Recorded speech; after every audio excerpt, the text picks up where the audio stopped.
محمد موسو ايه صاحب صاحبات باكو سلامي وكاغل صاحب نونين هنا صاحب قبل يسوسو تهريب هاي ونمع له رنتري هاي طب تنا adigu wuxuu xoolahaye ka soo dabiyay هاي waxay soo gashay qurbahan iyo Yurub tan ay soo gashay هاي marka Yurub tan iyo meesha soo gashay هاي ayaa inaki dib u la hadlay هاي isna waxa loo xoolahaye ka soo dabiyay awal hina soo هاي isagoo cadad iyo il bisla هاي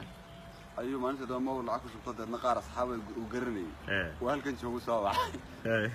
dadna wuxuu ariyaad barashada هاي kii wariyay telefoonka qabtay uu arbooraniyo هاي wuxuu wallahi waa la iska fiicnaa alxamdulillah wuxuu niyo meesha maxaa ku haysaaniyo ma soo hadashaan هاي wuxuu yiri wallahi nimcaan iska shaqeyn هاي wuxuu yaa هاي wuxuu nimcaan iska shaqeyn هاي wuxuu wallahi ba هاي wuxuu wallahi bilaa nimcaan iska shaqeyn هاي